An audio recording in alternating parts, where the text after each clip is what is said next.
Hello, everybody. Welcome back to How Come. This episode is about Love Island. It is an incredible reality show that's going on right now. It comes out every night of the fucking week.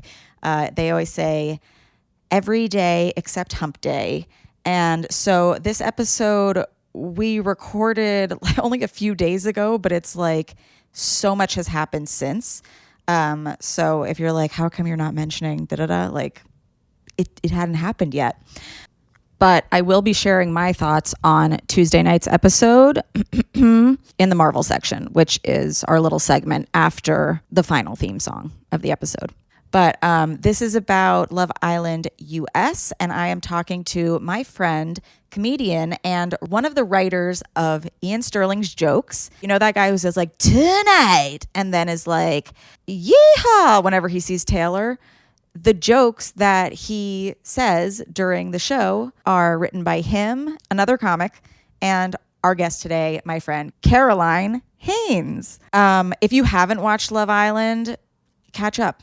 There's time. We're only 2 weeks in. So just like if you have like a free day, you can do it. Or just listen along because a lot of you just know what's going on by the TikToks and the tweets. This episode also is originally 2 hours long and has video. So if you want to check that out, patreon.com/howcome. Anyway, I'm so excited to get this episode started. So here we go. How come? How come? How come I can't achieve? How come I can't achieve? I'm rolling up my sleeves. I'm rolling up my sleeves. Oh baby, I believe these guests can help.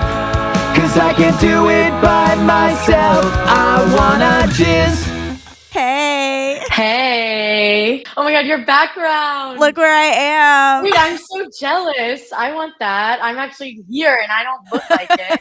I feel like that is, that's like really up to date too. Cause I feel like last year they didn't have the pastels and this year, yeah. Somebody posted a TikTok. They were like, I'm doing all of my Zoom calls like this summer. And I was I love that. I want to do my Zoom calls so like that. Good. I'm trying to. Last year, when they were done and out of the villa, we got to sneak in and I had a picture in the beach hut. But this year I want to do better. I want to make like a video. Like I want to do a funny little something. Oh, I'm excited for that. Yeah. I drove my water bottle. Oh, cute. Wait, is yours? This is old school. Yeah. Wait, I want one with my name. Did I real like that's like the one all the like big producers here. People. Yeah, I guess from the British one. They all have that This one of my friends got me like 5 years ago or something. Love that. Okay, wait. So let's do a proper intro. Welcome, Caroline. Thank you. I'm so excited. I'm so excited to have you here. Coming all the way from Fiji. While I am here in the Love Island in the villa beach hut where they do all the interviews. I'm so impressed with the accuracy of the beach hut background.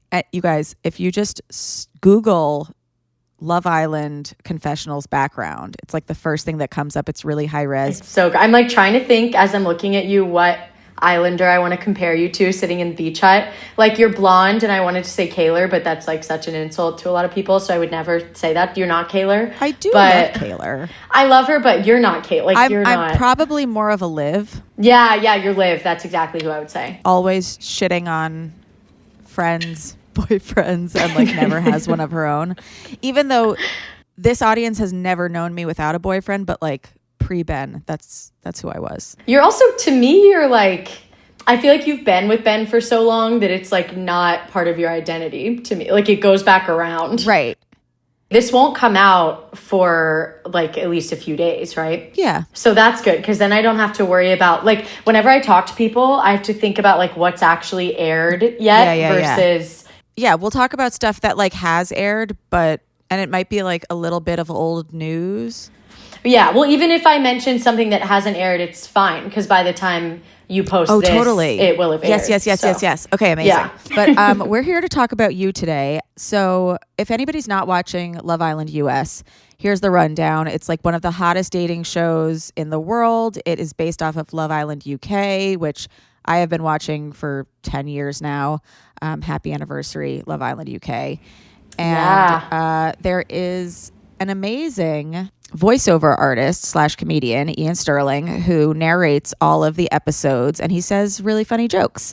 Now, Ian writes most of those jokes, but now there's somebody else helping him out. Yeah, it's me and Ian, and then there's also a British comedian named Steve. I have to shout him out. Okay, great. Shout out to Steve. Yeah, shout out Steve. And then on the British one, it's a different guy who I don't know. But the US one, it's me and Ian and Steve on a Zoom. Amazing. And so how did you start doing that? Were you a Love Island fan initially? No, honestly, Okay. I had always watched Bachelor, and then I dropped off. I feel like when a lot of people stopped watching The Bachelor, like maybe post like Hannah Brown season. But That's literally when I stopped. Because that's when Chris Harrison left also, shortly after that. But I was like happy he left too. Yeah. But then I was like, yeah, there's a little too much going on here. Yeah, no, I was happy he That's not the left, but show. like the fault, like the way it happened, I just was like icked out by the whole thing. But anyway, so I met Steve, who's the other writer, at the Fringe Festival in Scotland, and we were just like friends on shows together there. And then the next spring, they were looking for an American female comedian to join the team because they only had just men writing all the jokes, which is, I think they did fine. But the fan base is like so women heavy. And if you're writing for like the US series, like I imagine you want somebody who doesn't like just automatically say like mugged off or like taking the piss. Like, Yeah. And it's actually so insane how many British American communication lapses there are. Like, I'm sure there's so many things they'll say, and I'll be like, I've never heard of that in my life. And it's usually just like a quick change. But I used to do a Love Island podcast for like 2 seasons. Really? And at the end of every episode, but it was only UK, we would have a glossary of the words that you might have heard and did not understand. And we would just define Britishisms because there's so many. It's like crazy that like people speaking the same language like have different vernacular. Yeah. And I think that it's so ingrained in their culture, these like very specific terms for things that they like, I can feel myself annoying them because they'll be like, what's the equivalent to like, I wrote one down the other day actually, because it was so specific. Okay, amazing. Oh, bunny boiler. We had an episode called Bunny Boiler. Really? Yeah, like it would always be, the names of the episodes were the glossary terms. You guys, it's still up. It's We Really Love Island. I still pay for hosting. Wait, I'm going to go back to Love Island now. Check it out. I want to listen to that. So bunny, I still don't really know what that means. It's a woman who acts vengefully after being spurned by her lover. Yeah, I mean, we don't have, like, I feel like in American English, Huda? yeah, like there wouldn't be like one word. We would just be like, oh, it's a woman who's vengeful. Like we would just say the definition versus they have all these like concise little things. And then it happened again with, they wanted like a 1 word or 2 word thing for like a big full breakfast. Like they call it a fry up. And I was like, I don't think we have one thing. Like, I feel like some restaurants would call it like feast. I think I said feast, but they were like, no, but for breakfast. And I was like, continental you would just say breakfast? like a big breakfast. Yeah.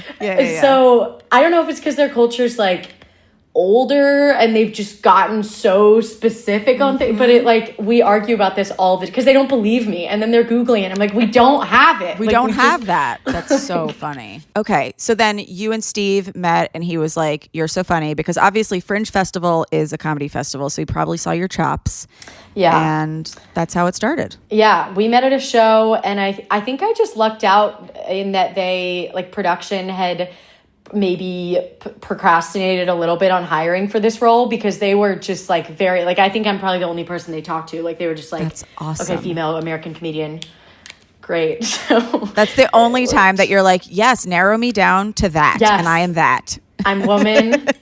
I'm woman. Yeah. Yeah. And I was willing, like I guess I didn't have a day job at the time. Like I think there's not a lot of people able to just like leave in 2 weeks for Fiji. Get up and go to Fiji. Yeah. Yeah. So that worked out in my favor. And you're there for the whole time, which is like 6 weeks? Yeah, I'm here for 8 because we get here early and there's orientation stuff. And then we do, well, you probably know all this, like about how there's a mock week. I do know about the mock week. Yeah, you're such an expert. But for the Tell viewers, everybody about the mock week. We come like a week early and you do a week of, you basically mimic the first week of Love Island with alternate islanders. So my understanding is it's people that they fly out here and they're considering them for the final cast, but they didn't make the cut for OGs. But some of the Mock Week people, I was going to say, some of them come back as bombshells. Yeah, like Hannah, she was in Mock Week, and we loved her.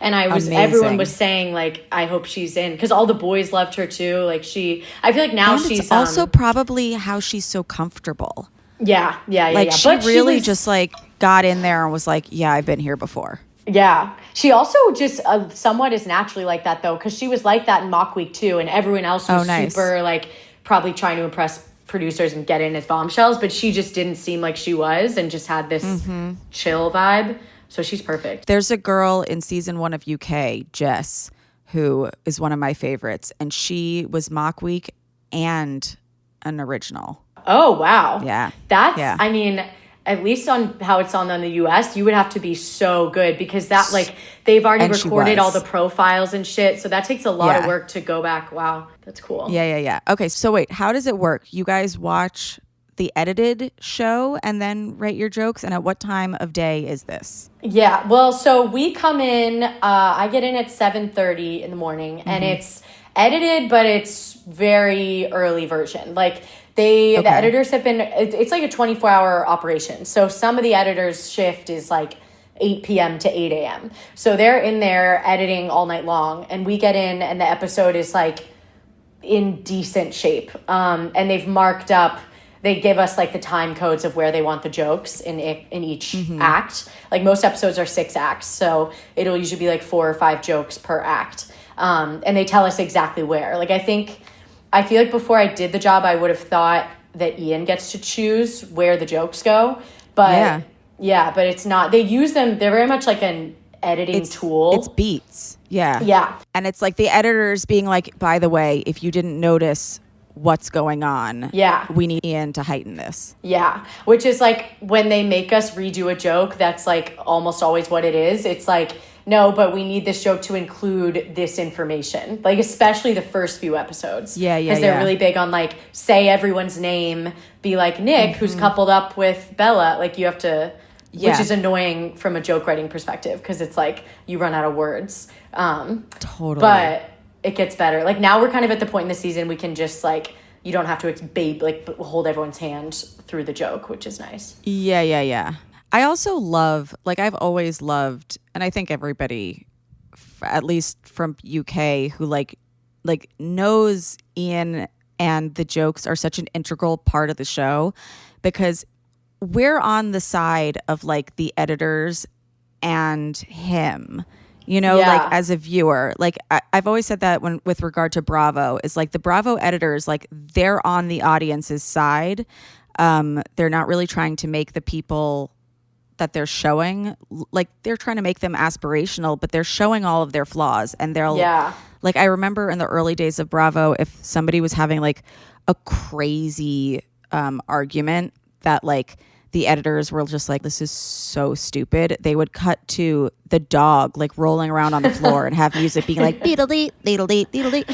And Love Island is like a bit of a younger audience, so it's kind of like you need it to be spelled out, to be like, and this is supposed to be funny to you, right? Like, we are editing it to be funny to you, and like also if you do think this thing that they're doing right now is ridiculous, like so do we. Like, don't worry.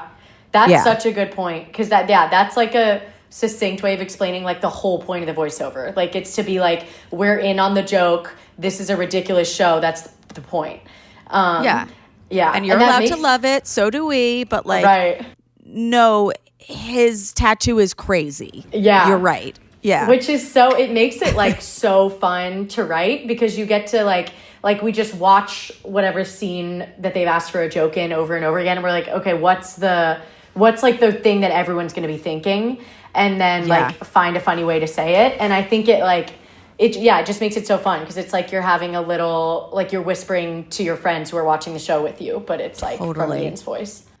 The ones, I think you probably contributed to these, was the ones where it's post-kissing challenge with the pies, and Shelly's just walking around with pie all over her face. Everybody else is clean, and it's just like her and Ace. Like, it looks like they like stuck their face in the snow or something like that. Like, and there were a few jokes just being like, these people don't know what a shower is. Like, look, she's 3 feet away from a sink and she's still not wiping her face off.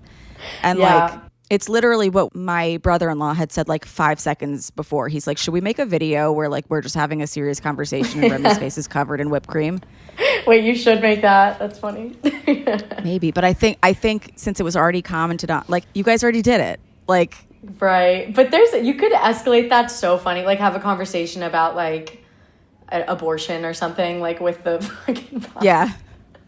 Just like smeared. That was a fun one because that one was one that like relied so much on the edit. Like, we have to be messaging the editors a lot because that one, like, the only reason it's funny is because like after, I think it's the lines like, I'm not saying Shelly wants Ace to kiss her again, but it's 4 hours later and she still looks like this or whatever. And it has to cut to her like right at the end of the line. Otherwise it's like not funny. So that's like the like conflict of the day usually is us being like, no, you edit, it has to be like this. Like, otherwise it's like not a joke. Oh my God. I bet it's insane. How many editors are there? Like fucking 12? It's something like that, yeah.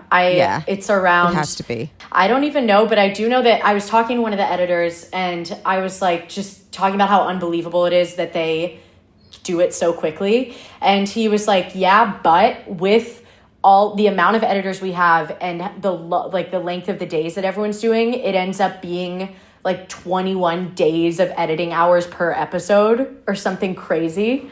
Yeah. Just because of the amount of manpower that they have. So I was like, okay, I guess that explains it. Because it's just a crazy task for one day. It's insane. Yeah.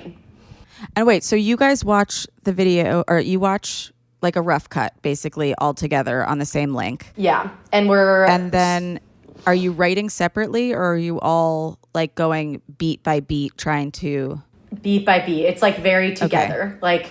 We will write the first act and act one, which makes it's hard when people are like, which jokes did you write in this episode? Because I'm like, well, we kind of all write all of them. Like, someone will be like, oh, what if it's something about his shoes? And then someone else will be like, yeah, blah, blah, blah. So it's like very collaborative. So I feel like I can't claim any of them individually. As your own. Yeah. Yeah. Can I write down the ones I thought were yours? Yeah, wait, I want to know. Ones? Yeah. Or at least that I was like, she came up with like the majority of this. After the like bases challenge, some people were like making out or whatever. And it was like, usually after fourth base, guys just fart and fall asleep. Oh, I did actually say that idea originally. I'm sure you did. I'm sure you did. But I think I didn't say fart. I think it was like, have a cigarette or something. Like, I got that, and then I think Steve said fart, so I have to give him credit for the fart part. Credit to Steve for fart. But I was like, this is very Caroline's voice, and like, yeah. And then this one was, you can lead a horse to water, but you can't prevent a guy from making out with multiple girls in one night. That one I don't even remember who would... Well, actually, I know that was birthed... Before this even started, we get the occupations of all of the OGs. And so we start, like, we have this document called, like, a joke bank, and we're just writing, like, elevator jokes. Yeah, like horse every jokes, possible elevator pun or horse joke pun. So I know we had lead a horse to water in the because one's a cowboy list. And one works in elevators, if you guys don't watch the show. Yeah. Yes. Yeah. That's a good point. But I'm getting over we get their jobs. Then we have to talk about elevators and horses. Yeah, like every season of Love Island. I'm kind of over the jobs. Like, the jobs are like, they're very helpful when we can't think of anything. But I'm tired of, we've done so many cowboy jokes, I can't anymore. Yeah. Are you meeting the contestants or are you completely removed from them? I'm not meeting them in my job. Last year I would go to the After Sun recording, just like in my free time. And so I met everyone that got kicked off and came on there. Like, I was excited to meet like Kaylor and Kaylor and Aaron and Rob all came on the same day, and that was like fascinating to watch their dynamic. Yes. Oh my, wait. And was he like mad at Aaron at that point, Rob? Rob and Aaron were just like pissed in general. Like they were so done with the show, and like it took forever to film that After Sun because they were just like sitting there like looking angry, and like producers had to come in and be like, just smile for like 20 minutes, and this is the last thing you have to do. Rob's like, where is a pool that I can hide in right now? Yeah, he didn't have his comfort pool. Poor guy. I actually saw him. I came back to my hotel after that After Sun recording, and I was like walking right down where I'm looking now by the pool, and I saw him because he was in his teal shirt. Do you know I bought that shirt for Ben? I saw it. It looks so good because I feel like Ben and Rob have like similar coloring, so it works. Well, thank you so much, because sometimes when I think I'm like healed in the ways of like romance, I remember I'm in love with Rob Roush, and I'm like, oh no, I'm still 14 and I love toxicity. I mean, he's just like so attractive. Like, he's insane. Yeah. And him and Maura being on the Traders, I'm like, yeah, I saw that only because you posted it. Dude, I was wondering if that's what was up because Maura's not doing After Sun, and they said I was going to ask you. Yeah, my guess was Traders, so I'm glad to be right. But wait, she's doing the US one, right? Yes. Okay, okay. That makes sense because Ian was like, they already announced the Traders, but he was probably talking about UK. Probably talking about UK, yeah. Yeah. No, when she did that little call-in to Sophie Monk, which I had to introduce everybody I was like watching that episode with to who Sophie Monk is, because not everybody watches Australia. Yeah, I didn't know her. See, I have a problem. Have you watched all the Australia too? Yeah, of course. Is the Australia one good? To this show.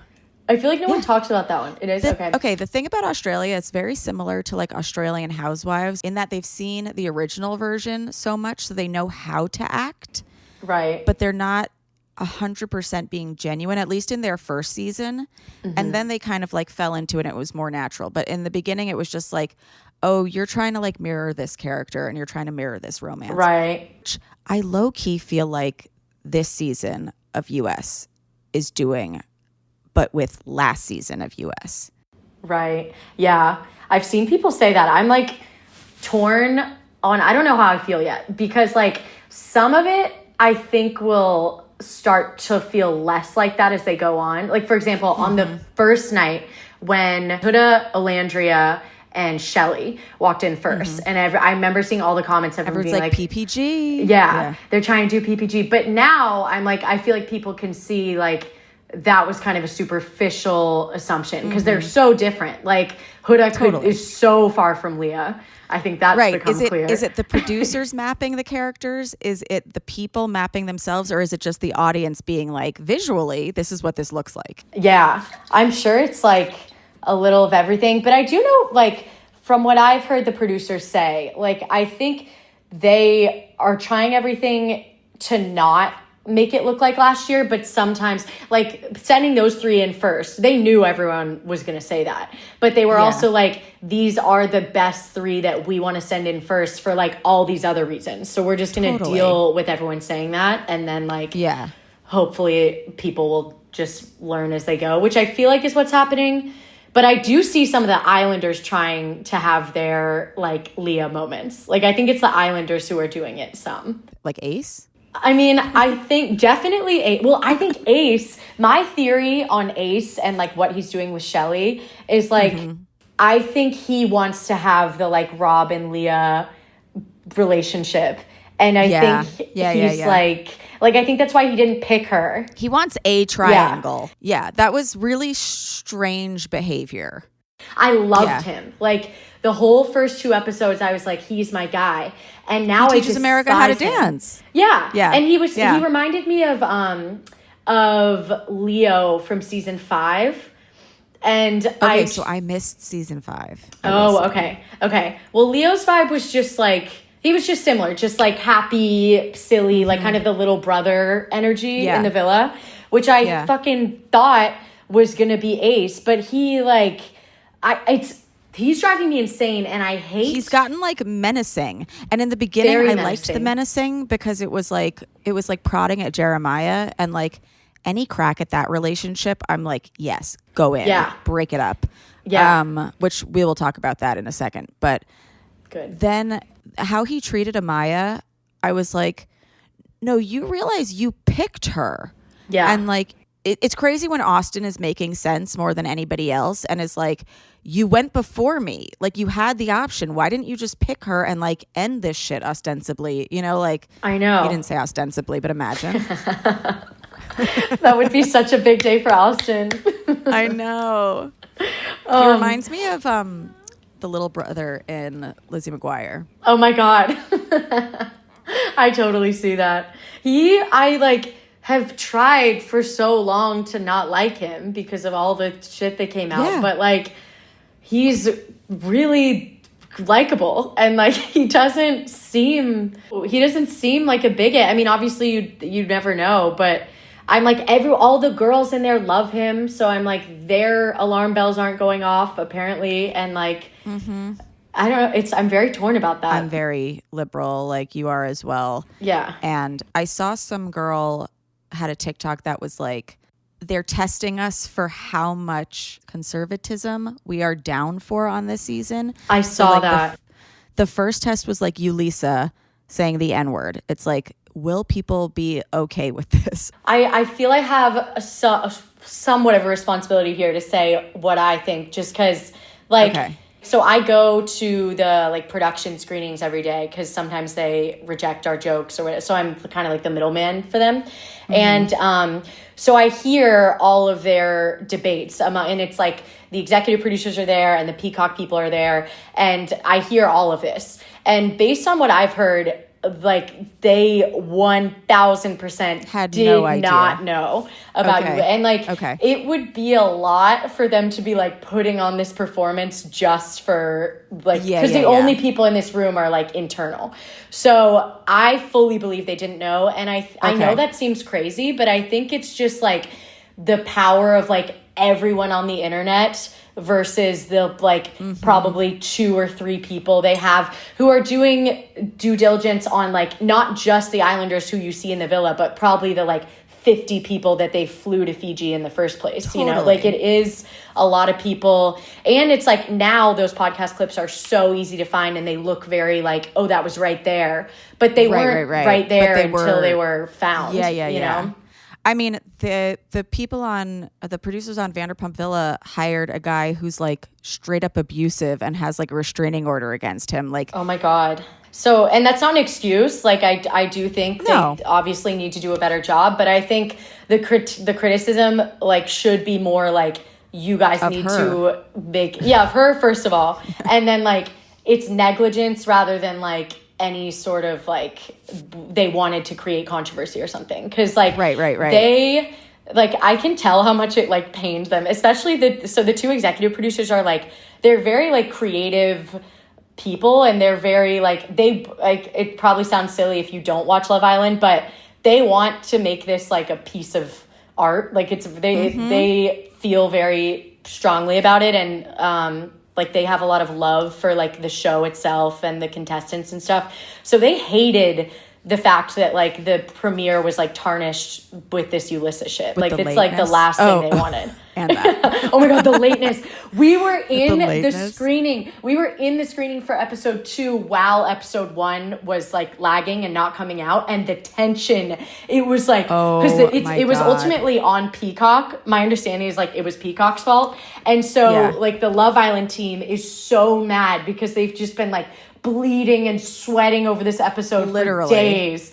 Oh my God, it was really tense. But I feel like it ended up a good thing. Well, 100%. And every time I saw somebody complain about it, it was like, fuck you, Peacock, not like, fuck you, Love Island. Yeah.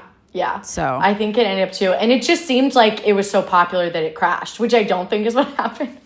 But like one person forgot to push a button and then like woke up and it was like, oh, fuck. Yeah.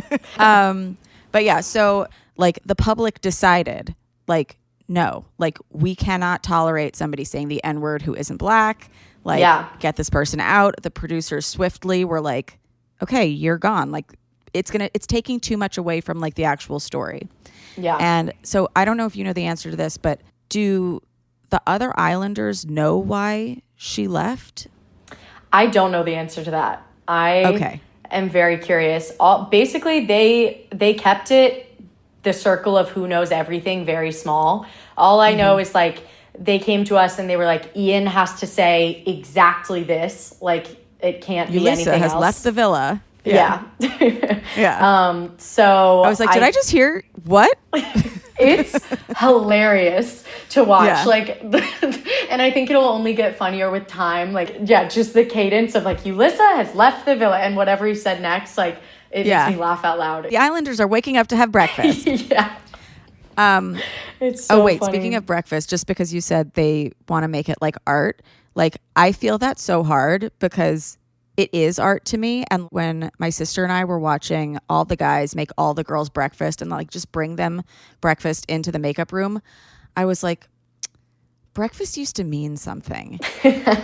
Like it was like if you were in like a serious couple, they would bring you coffee to the makeup room and then like you would maybe have breakfast together downstairs. Now it's like every single man, the second he gets coupled up with a woman, is expected to make them like a full course meal every morning. And I'm like, it really takes away like how special it used to be. Yeah, that's a very good point. And I feel like that's an example of people like playing Love Island when they're like, oh, you have to make breakfast. Now I feel like the statement has just become the absence of breakfast. Like if you don't make breakfast, if you don't make breakfast, you don't like her. It's like, what? Dude, there's this breakfast-based fight that I'm so excited for you to see. But just after talking about this. I can't wait. It ended up being the pancake fight, the undercooked pancake and why would you let another man make me pancakes fight that we've still been talking about for like 3 episodes now. Okay, wait. So then back to the conservatism. I also do think it's probably easier to cast a more conservative person on this show because it's a very heteronormative show. Like people who are still like adhering beauty standards that like Love Island accepts are more likely to be conservative. So the Austin of it all, I don't know if they're trying to show us like, look, like Trump supporters and people who like are anti-abortion can be like really sweet. It's just like, this is a dumb, tall guy who like happened to want to be on this show. Right. I was thinking about this last night. I think it's just such a harder casting process than you would think because like it seems like, oh, you had the whole, population. Like how are these the people you found? But then when you narrow it down to people who can be natural while being filmed, like I think that is such a tiny amount of people who don't, like if I were in the villa, I would look like you would look so stiff. Like I think it actually takes a very specific person to like truly be able to just look like the cameras aren't there. And then be insanely hot. Like I think we watch the show for so many hours, we forget how like flawless they look. Like they're like, it's not your average hot person. And then who are also willing and able to just pack up and leave for 2 months. Like I think it really becomes a small fragment of people, especially the men. Because then when people get mad about it being influencers, I'm like, influencers are the people who fit all these criteria. That want to be watched. Yeah. Like if you're a person who, I don't know, you're like me and you like pick apart things that are in the news and you're like, whatever. Then you would think about, wait, I could say something that could be potentially bad. Like I would never apply, like those that's not crossing certain people's mind that they're like, no, I'm hot. Like I would look amazing. Like I'm not thinking about like something I said being taken out of context. Yeah. And are you willing, like I always ask my friends, I'm like, okay, but would you truly go on Love Island? Like then nobody would, like, cause it's so you're exposed in every single way. Like everybody always says, well, I would do it if there were no cameras. It's like, that's fucking speed dating and a free vacation. Right. Which like, yes, most people would do that, I think. Yeah. Oh my God, no cameras would be a blast. My gut is like they're not trying to do anything politically. Like I think they don't want politics to be part of the show at all, which is like is a naive goal. Well, they're not allowed to talk about it. Like the contestants themselves aren't allowed to talk about anything Is that a seriously. thing? Well, so we had Chris Williamson on a few years ago, and he was on season 1 of Love Island UK. Okay. He's now become kind of like a manosphere podcaster. Love Island to Manosphere Pipeline. Yeah. But he was saying, like, I was very educated. And anytime I would like want to talk about like books or politics or whatever, like a producer would be like, keep it light, talk about like what's going on in the villa. The only time I've seen like an educated conversation was one time one of the contestants was straight up lying to the other people about space because none of them knew anything about space. And he was just like making shit up, and it was so funny. That's awesome. And then there was another one where a girl was like, is Spain a country or a continent? Oh, I remember that. Yeah. I think I saw that either in a clip or I watched that season. But yeah, I mean, that's definitely true that the conversations that we see are so substanceless most of the time. But Yeah. I feel like it's mostly, at least here in the US, and this is just me guessing, because I really like, the Villa team is very separate from, like, I'm in the post-production team, so I don't want to claim to know for sure. But it seems like what they do is rather than regulating the conversation, it just all comes down to editing, because they have so much to chop. Oh, interesting. Like, okay, cool. I think it seems like they can allow them to talk about whatever, but like they're not going to pick the conversation about politics. And I like that better. Like I would love, first of all, I would love Love Island as a 24-hour feed a la Big Brother. That would be perfect for me, because I genuinely want to know like how solid these relationships can be. Like if I was in there, I would be talking about like, who'd you vote for? And like, what do you stand for? And you know, like I wouldn't be that point blank about it, but I'm like, are these conversations that they're having, are these things that they care about necessarily? Like the answer could be no. Yeah. But like Hannah's sister posted a TikTok after Charlie got kicked off, and it was like so sad. But she was like, no, Hannah's going to be really relieved when she finds out he's like a Trump supporting, even though British, pro-Israel person. Because she's apparently like very liberal and very pro-Palestine. Yeah. So I don't know what the sister knows, but like it sounds like she thinks Hannah doesn't realize that. Yeah. Yeah, it would be interesting just to know how deep these relationships are getting. Definitely. Because they have you ever spent even just like, I think a wedding is a good example. Like you meet, or a bride's like a bachelorette party. trip. Like you'll meet people and you only spend like 36 hours with them, but just the amount of time you have to talk, you end up talking about like the wildest shit.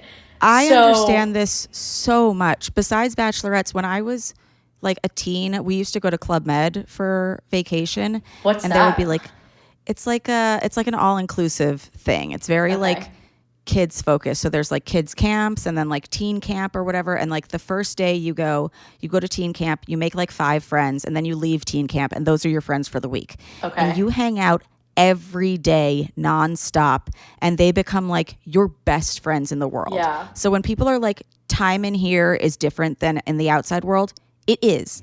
Yeah. If you're like on a date with a man, you go for like an hour and a half to 3 hours max, and then the next time you see him is like the following week. Like this is like 6 dates in like the span of one day. Without your phone and without like, you're not watching without a movie. TV. Yeah. Yeah, so I mean, you'd think they have to be talking about this stuff, and it just gets cut, but I don't know. Here's a question I have, because Bella got a lot of shit for like not kissing people, and I will say, I kind of was like, well, what are you doing here if like you're not going to do any of the kissing? The kissing is part of it. Beldasha. Yeah. Yes, Beldasha. The episode where the new bombshells come in, it's the S&M leather and lace night, and then the new girl. It made me the most sex negative I've ever been in my life. This is so interesting. So what was your journey watching it? Like just me and my sister and Ben and my sister's husband, Josh, were watching it. And like most of the kissing, we were just like, oh, like it was so full on. Yeah. And like so much spit and like like so and being much passed. tongue. That's what gets me is when they'll going immediately go from person one to the person next. to person to person. Yeah. Which like I don't know if I've never had a problem with it because Miguel did it last season where like they were all blindfolded and stuff. I don't know what changed in me. Maybe I'm just like 35. But I don't know. We were just like, oh, like Yeah. I don't know if I would do this. Well, actually Ben goes, this is crazy. I would never do this. And I go, but what if it was somebody who was attractive to you? Yeah. Because he was talking about the guys. Right. And he was like, I don't know. I still don't know if I would want to like somebody to like come at me like. Yeah. Well, I'm claustrophobic. first time- So the Yeah. idea of being up like that, I would not enjoy. Maybe that was it because it was like they didn't have the agency to kind of like turn away which as was much. funny at times. Like I liked watching the guys like as they were getting turned on by Iris, like wanting to reach, like you could touch see her. that they wanted Yeah. to touch her and they couldn't, which was fun. But Yeah. the kissing has kind of been getting me all season. Like I have been like turning away a lot. I don't like spit and like, but I'm the same as you. It hasn't bothered me other seasons. So I'm like, are they spitting more? What's going on? I don't know. But And I don't think it's just us. Like the internet has been like, ugh. Whereas some of it, I used to be like, oh, that's the hottest thing. Like when Sierra came in and kissed all of them with blindfolds and stuff, and then like her and Nick redid it in the hideaway, I was like, this is hot as fuck. Yeah, that was hot. The other hot moment to me so far was, and I say this even though I hate Ace now, when Ace in the pie challenge, when Ace licked like the pie grabbed and then the made pie. out with her. Yeah, she's like, "What are you Amazing. doing? It's a kiss." And I thought that was so hot. it's so hot, and me and the Ian and Steve have to watch on the same like viewing link, and I fucking went back like 4 times, and they're like, "Can we move on?" And I was like, "It's so hot." That's so funny. Okay, let's get to the Huda and Jeremiah of it all. Yes. I tried to Google this today because I had a thought. And I will say, Huda, I find extremely manipulative Yes. and very secretive when it comes to like her daughter, like how she's coming out about it and just like siloing people and being like, I'm a mom, but like, don't tell anyone. And like kind of using it to be like, this is why you should like always be on my side and excuse anything bad I've ever done and stay away from my man, or like be more serious with me, or like don't insult me to my man because I have a daughter, blah, blah, blah, whatever. Yeah. All that being said, I had a thought this morning that I was like, oh my God, I see all sides. Am I amazing? And it was, the thought was just, is she the first parent ever on this show? I think, but also I don't know Right? for sure. I want to say that one of the producers said that week 1, but Okay. I could be Because wrong.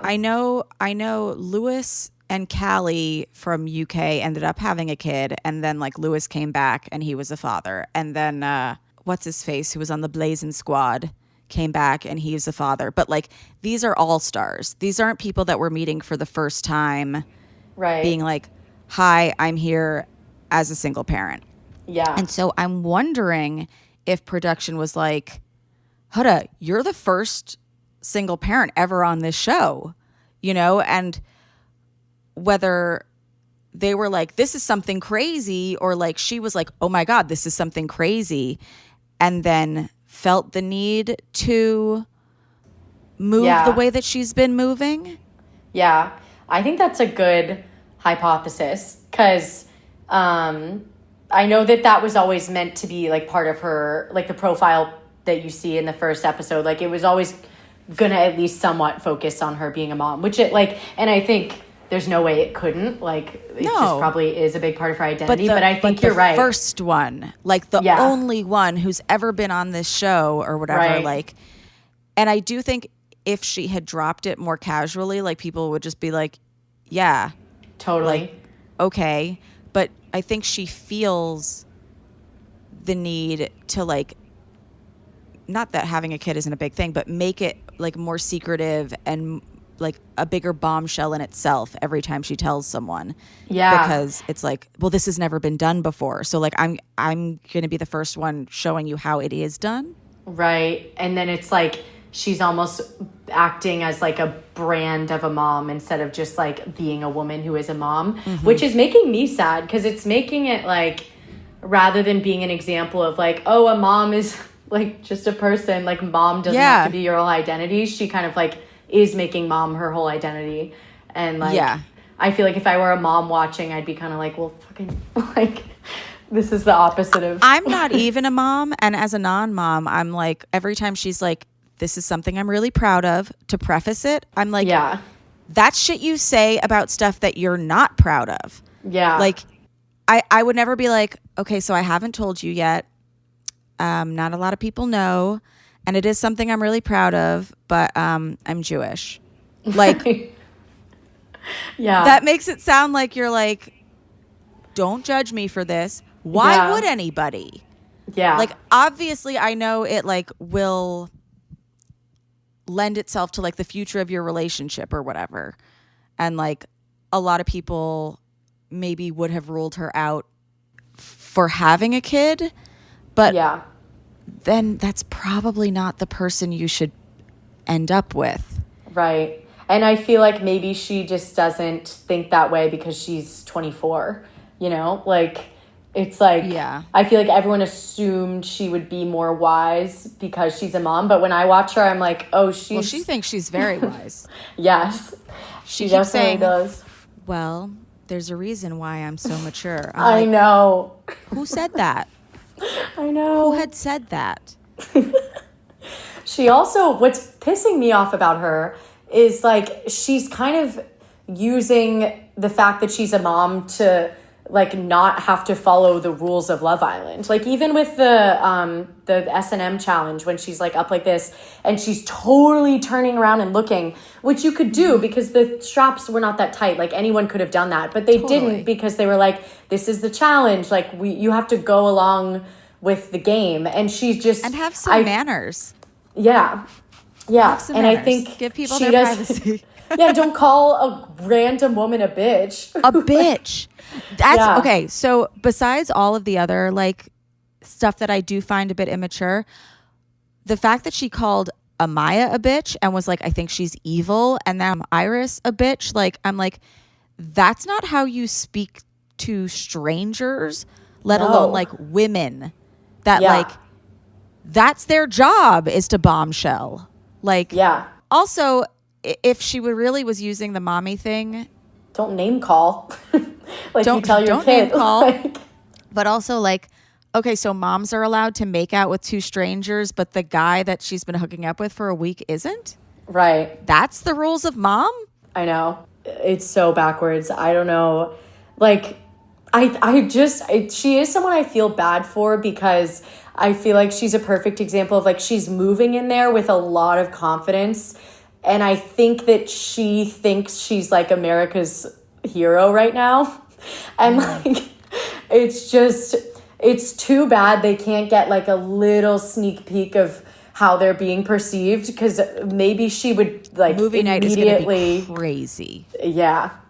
Well, but even then, like, hopefully the vote will tell her how she's being perceived. But like, even with movie night, they don't find out like what everyone just watching is saying about them, you know? Yeah. And I feel bad because it reminds me of times in life where like I'm acting a certain way and then it just takes one person saying one thing where you have that moment of clarity and you're like, oh, fuck, I'm being like so obnoxious. Yeah. And like, they just don't get that and they have to go 6 weeks before they have that moment. And like, well, Ace tried to give her that moment when he was like, girl, it's been 4 days. Yeah. And she was like, don't you see that I don't care? And she probably was like, that fucking 8 in the edit. I know. You know, like she's imagining the TikTok edits. Yeah. It's like, when you know your worth. Yes, that beat is like, I think what she thinks she's doing the whole time. Like, I just, the way that she moves her body, I'm like, oh, she really thinks she's the icon of the season. Yeah. She also, I didn't, just from a how come standpoint, I didn't love when her and Jeremiah were fighting and she tried to like manipulate him sexually. And she was What like, did "Do you she want to say? take a shower tonight?" And Oh, he was like, yeah. "No." He's like, Yeah. "I'm mad at you." And I was like, "Don't do that to Yeah. this man. Leave him alone." I really want to know what they have going on sexually, because that's something that's like kept pretty well protected here. Like, Oh, they're hunching. yeah, oh yeah, I definitely think they're fucking, but I wish someone would just tell me, because I know I don't know that if like they're fucking, but they're giving each other orgasms in one Oh, way yeah. or another. Yeah. Because you can see her mouth at least. Like I think she's getting fingered every night. Yeah, well, and I think they're trying to show us that, because they're putting the subtitles like the oh my god or like the moaning or Yeah. whatever. So before I came to work here last season, I truly thought that I was going to be able to like watch the Islanders have sex on the monitors. Like You're like, that's why I walked- signed up. Yeah, I like walked in one day early last year and like said to one of the editors, or editor assistants, I was like, so like, because someone had sex the night before and it was being talked about in the show. So I was like, oh, can you scroll back in the footage? Like, can we watch? And everyone in the room looked at me and was like, yeah, but we'd get fired. And I was like, oh, like, Hilarious. I didn't know that. Now it's like obvious, but then I kind of played it off because they all know I'm like the comedian who's here. So I was just like, I was joking. Like, I'm kidding. but I thought we were about to sit down and watch the whole thing from beginning to end.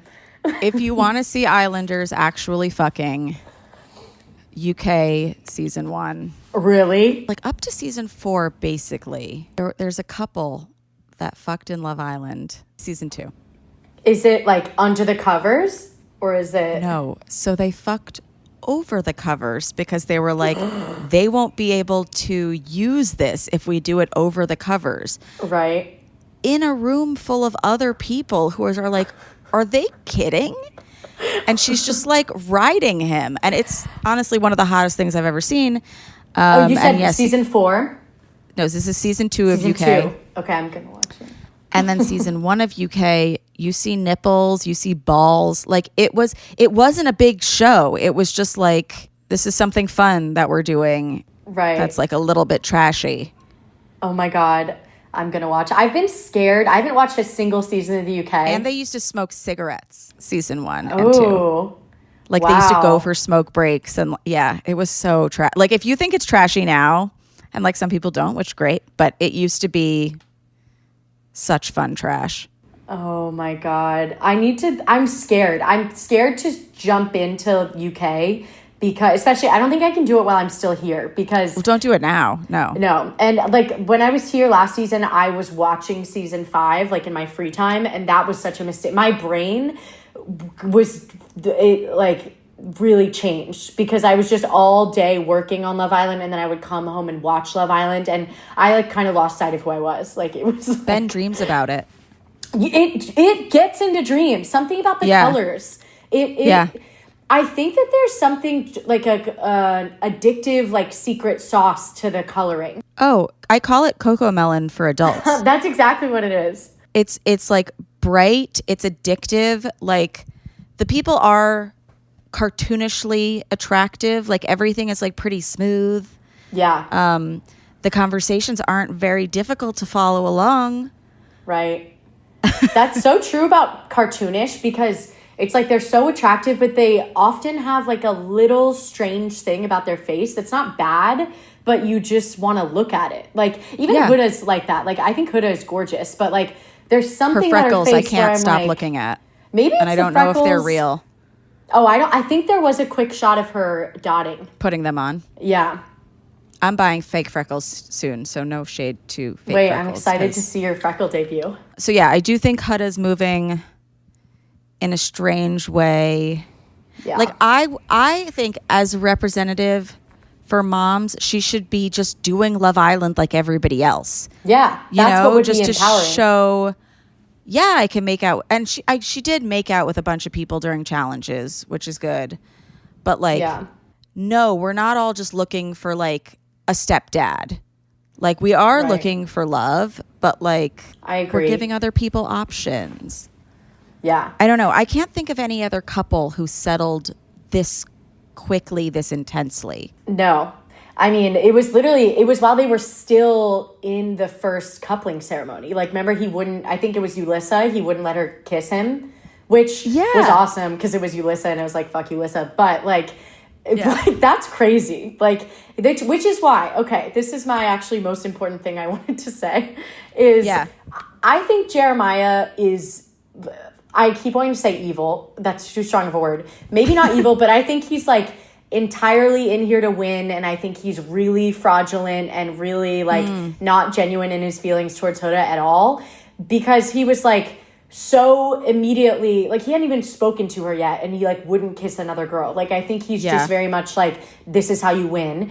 And he also said to her on the dock, do you remember he was like, oh, if we win this thing, which the producers talked about that in the screening. Like one of them was like, do we want to include that? Like normally we don't include references to like the competition. And someone else was like, yeah, but I think it's important we include that because like, it's weird that he said that. Like, it's and weird. That is really revealing into him. And he also said another thing in the bathroom to someone. He said something like, oh yeah, like a hot male bombshell could come in any minute. Like you really got to make your girl fall in love with you quickly.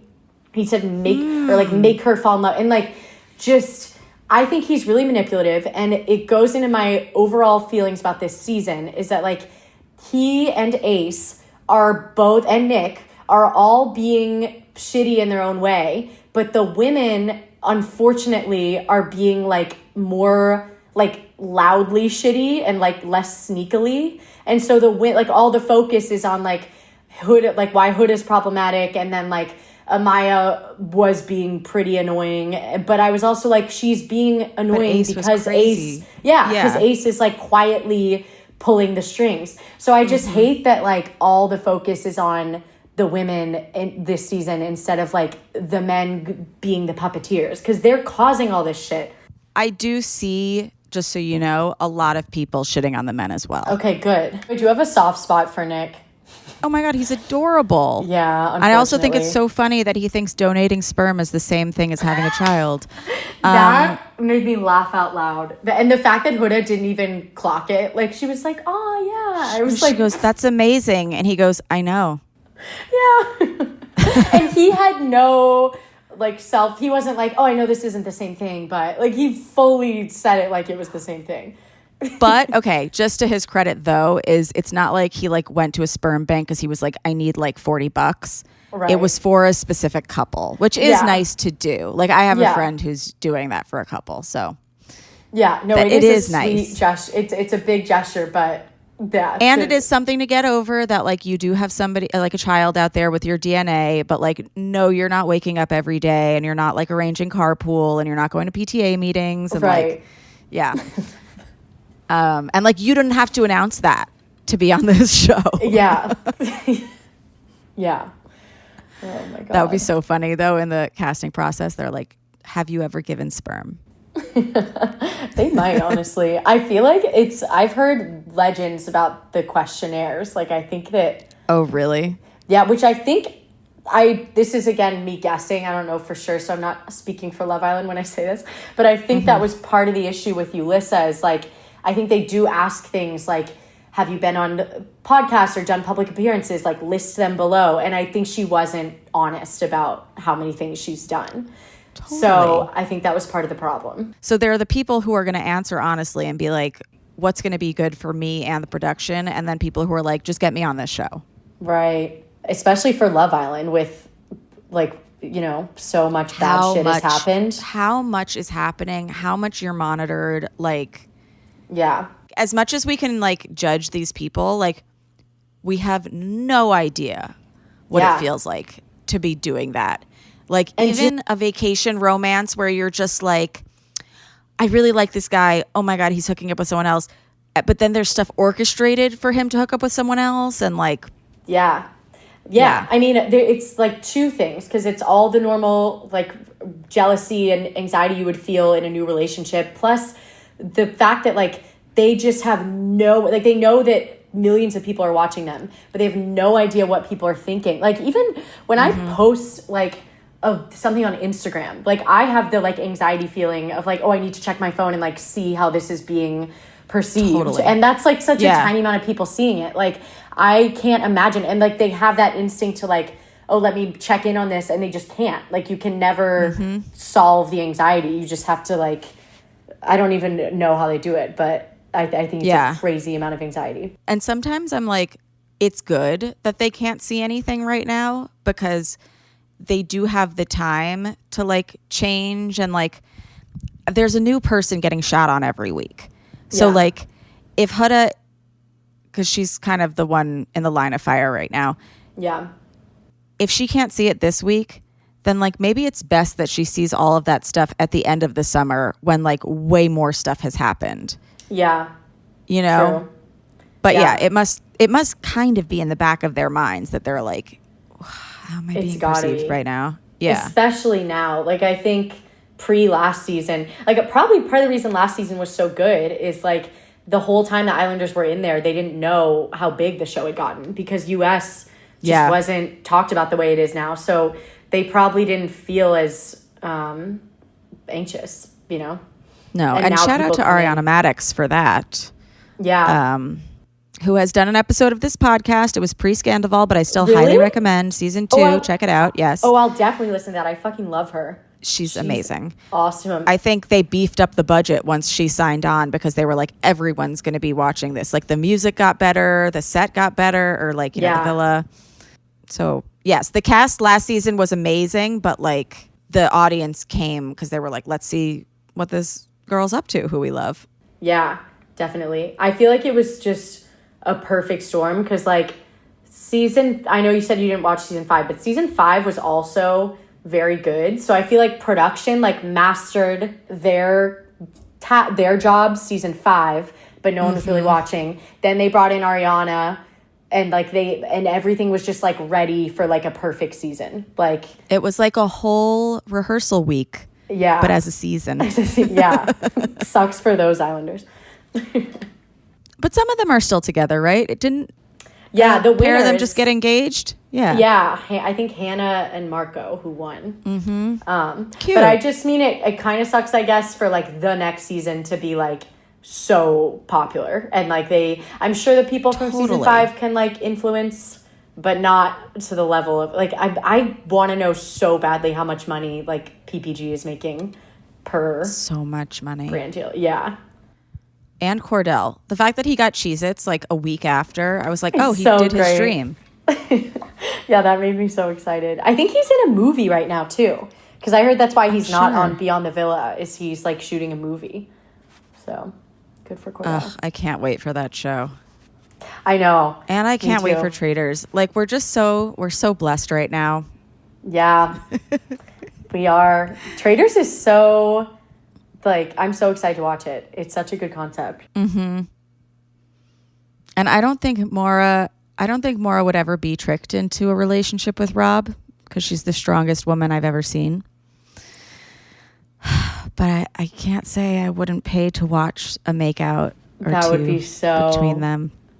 You know who she loved though from last year was Harrison. Did you ever watch that on After Sun? She loved Harrison. She loved Harrison, and it was real because I was there at After Sun that day, and everyone was like talking about how Maura was gonna like give her his number, and it was like 100% real. Like she was like giggling in the corner, like she was really nervous to do it. Like she genuinely would have gone out with him, I think. So besides, I know you've seen season 5 of US. Yeah. Season 5 of UK is her season. Mm-hmm. And she changed the fucking game. Like, she was so unapologetically horny. She but she brought the term fanny flutters to our screens. Everybody says it now. She was just so, like, vixeny when hitting on that. Like, it was just like a different animal. But then when this guy was going to the hideaway with her, he said to all the guys, let's see if she's all mouth. And she freaked, like, not in a hysterical way, but in like a, did you really say that? Like, that's so disrespectful. And like, I'm not even gonna talk to you now. Like, Oh my God. Do they still have to go to the hideaway? I don't remember. Oh my God. I need to watch that because I've heard about this like iconic moment. I want to watch all of UK season 5 from the beginning. Yeah. Okay, lots of homework on the agenda for you and the listeners. Again, if you want to watch seasons 1 and 2 of Love Island UK, my podcast, We Really Love Island, is an accompaniment to those seasons. So like if you watch episode 1, then we recap episode 1 and like talk about stuff. We're like an extra Ian. Oh, also, hi, it's me now in real time. So you know how I brought up that Huda is like the only parent potentially? Well, guess what? I caught up on this season, this current season of UK, and there's a dad on that season. And the first conversation he had with someone he was interested in, he was like, yeah, I live in Brighton, and also I have a son. He's 4 years old.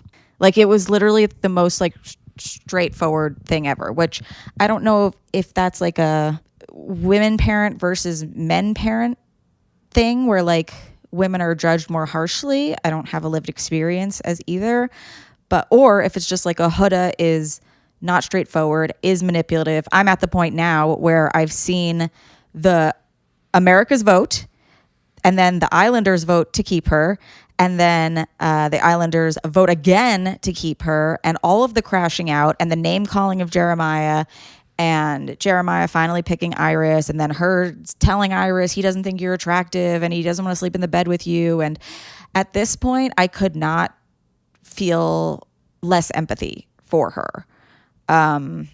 Except for that everyone in the villa is also talking shit on her, but not saying it to her face, which now I'm mad at them too. So this was the last episode I watched before recording this little tidbit, and I didn't know what to do after. I was enraged that she wasn't sent home. And I know a lot of people were feeling similarly. And some people are feeling really protective of her. But yeah, I do see people's point of Jeremiah wanting to win. And two things can be true. But I think she is verbally abusive, and if a guy was doing that, they would be kicked off immediately, hopefully. Anyway, let's wrap up this episode and get to Caroline's first time coming. Yeah. Oh my God, I didn't even know that was going to be on the agenda. Oh yeah, that's exciting. I ask everybody. Oh, cool. Okay. Well, my first time, I mean, definitely masturbating, humping a pillow, but I don't know, like, I know I was at school in 7th grade and we were wait, you're surprised. Is that early? No, it didn't happen. No. I didn't come at school. Okay. I didn't come at school. Okay. I was like, where'd you get a pillow at school?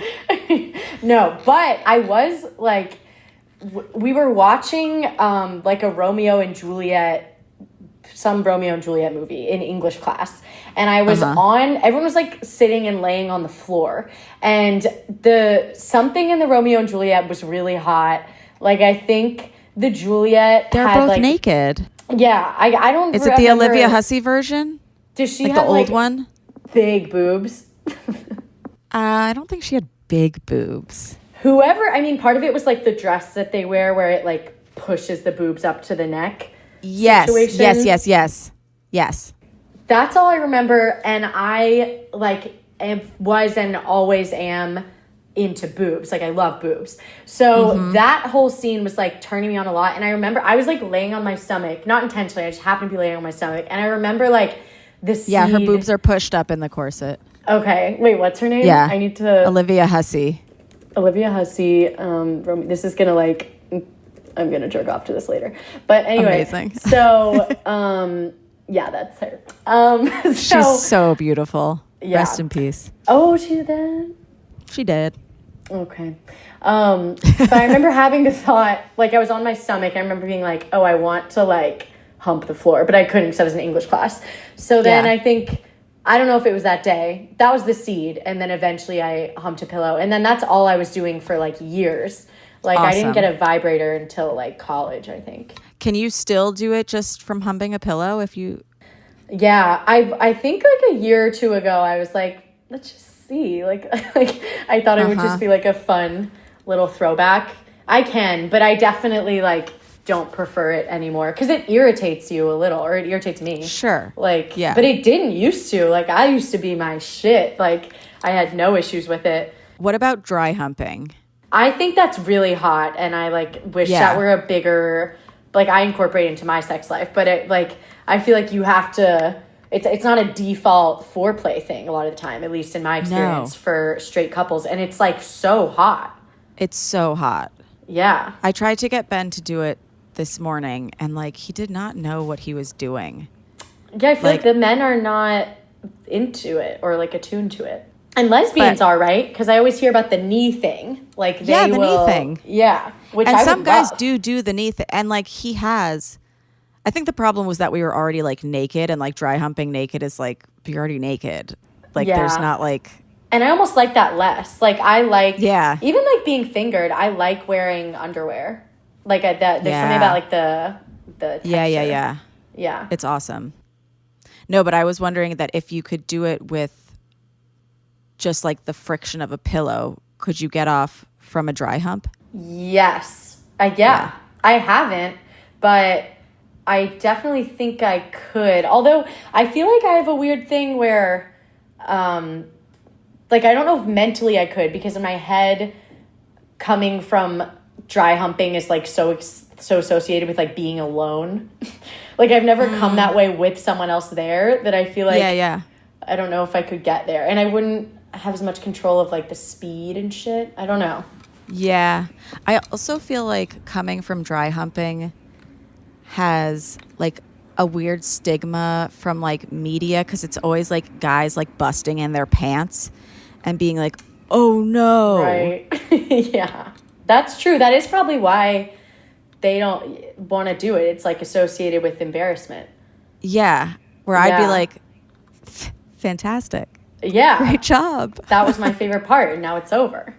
Yeah. Wait, I have a cum question for you, actually. Do you often talk to people who, like, I come now in my relationship, but it was hard for me for a long time to come with someone. I think because I feel like I kind of masturbating relatively young, and I just like was coming all the time by myself for years, that I just so associated it with being alone. Like, is that a common issue? Because like I couldn't get there mentally, because I was like, oh, someone's here. Like I didn't associate it with like sex.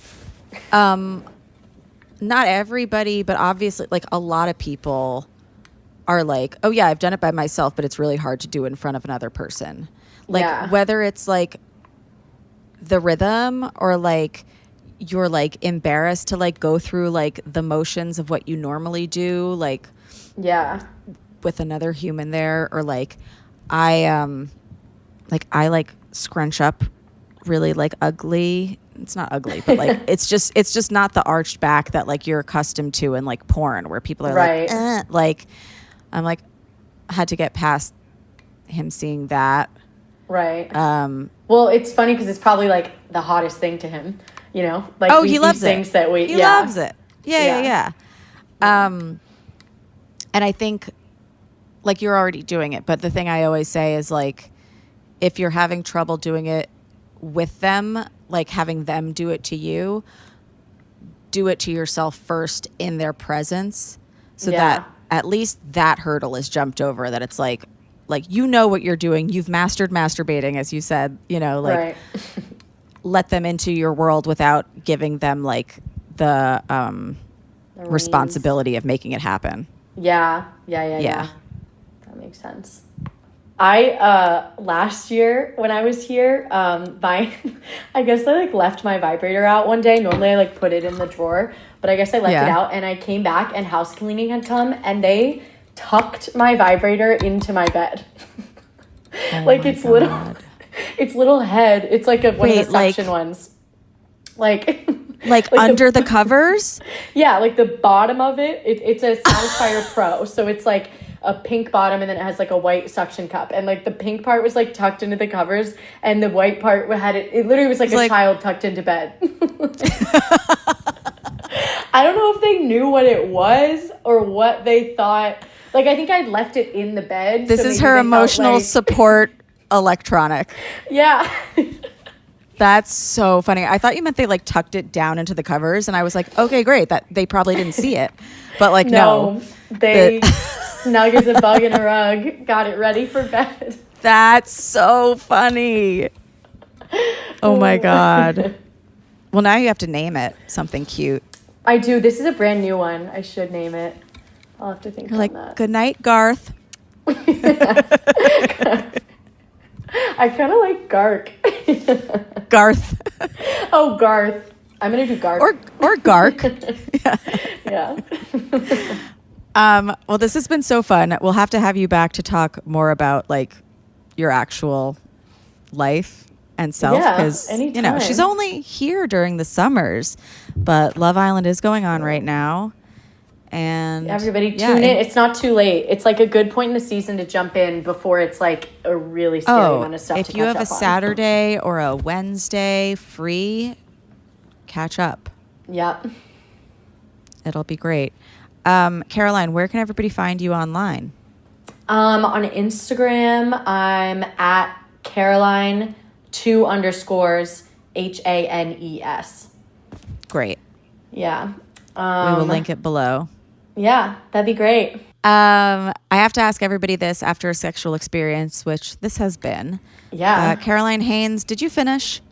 Oh, I finished. I finished like 20 minutes ago. The eyes. The muscle memory of... I was a really good faker. I know that's bad. I know we shouldn't fake. Really? But I was like skilled. Really good. Okay. This is a topic for another time. Not that I want to teach anybody to fake, but like, you know what? Honestly, it just means you're a good actor. I think so. And I wish I could like show that skill somehow without like doing porn. But well, you guys follow me at Remy Casimir. You can just DM me if you have anything to say about the show. I'm always down to talk about it. Follow How Come at How Come Podcast. This episode is actually 2 hours long on patreon.com/howcome. We talk about a lot more stuff. One of the Islanders loves BDSM. We talk about that. Sabrina Carpenter, Bonnie Blue, consent, sex talks with your kids. And yeah, it's a 2-hour recording if you want to watch the whole thing unedited and see me in the beach hut.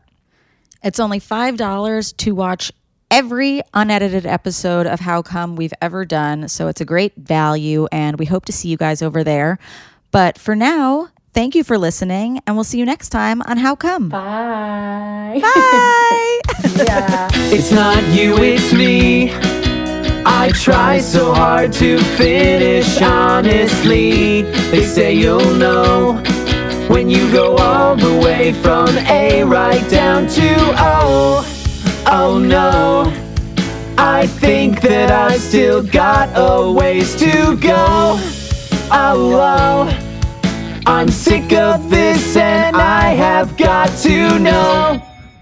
How come? How come? How come I can't achieve? How come I can't achieve? I'm rolling up my sleeves. I'm rolling up my sleeves. Oh baby, I believe these guests can help. 'Cause I can't do it by myself. I wanna jizz. Okay, so here's another thought I had is when Huda was like wondering, does America hate me or are they trying to save me? There was like no deductive reasoning. And like granted, a lot of the girls who I think are like afraid of her or afraid of like the emotional response that they might get if they're like, hey, Huda, actually like the way that you've been acting lately might make people want Jeremiah to be with someone else who isn't like mean to him. They don't want to say that to her because things could get awkward. People could crash out. But I was also thinking like there were 3 bombshells that we could have coupled her and Jeremiah up with. If we wanted to split them up and liked her better and like we're trying to save her from him, like she seems to think and like has spun it to be that way, wouldn't we have set her up with Pepe or Jalen? Like we wouldn't be like, Iris, take Jeremiah, you know? Or if we just thought they were like a very, very toxic couple that just like shouldn't be together, it would be like, we put Jeremiah with Iris and put Huda with Pepe or Jalen. Like the fact that she didn't get recoupled, she should be able to use some deductive reasoning that it's like, yes, America currently doesn't like you. But I don't think she has much deductive reasoning or like self-control. Anyway, I was super pissed, like I said, about Tuesday's outcome. And I hope tomorrow night, Thursday, things get better because shit is fucking crazy right now. Honestly, it's becoming like Hate Island. It's becoming Scary Island from Real Housewives of New York. But the other couples seem to be trauma bonding a lot, so this could foster some really good relationships. I don't know.